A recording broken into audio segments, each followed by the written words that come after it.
Sa araw na ito, nais kong bigyang pansin ang bagay na napakalapit sa ating puso at tiyan, ang bigas.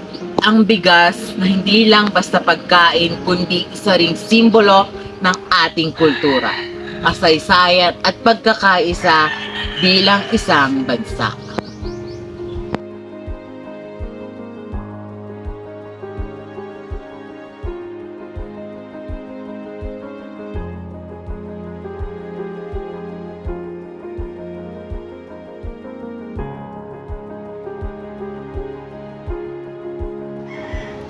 Sa simpleng butil ng bigas, natutunan natin ang kahalagahan ng pagsasaka at pag-aalaga sa kalikasan at pagtutulungan sa pamilya at komunidad.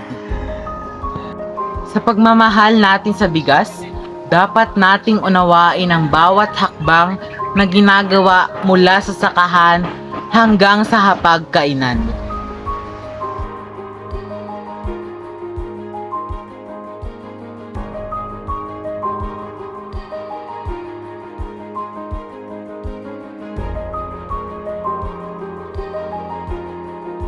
Sa bawat butil ng bigas, hindi lamang produkto ng pawis at pagod ng mga magsasaka.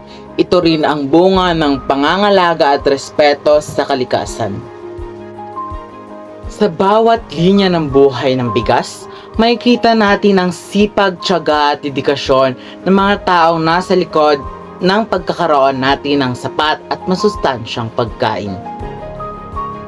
Ngunit sa kasalukuyang panahon, tila ba unti-unting nawawala ang pagpapahalaga natin sa bigas.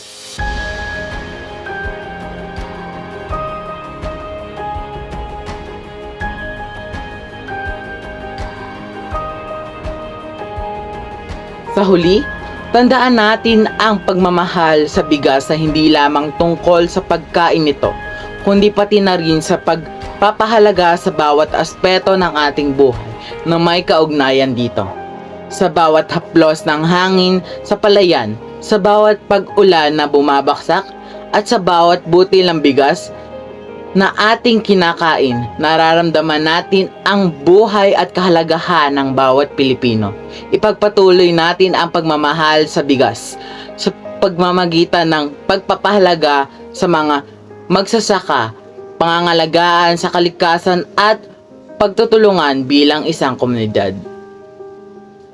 Maraming salamat po sa inyong pakikinig. Patuloy nating ipaglaban ang pagmamahal sa bigas at pagmamahal sa ating kultura at kalikasan.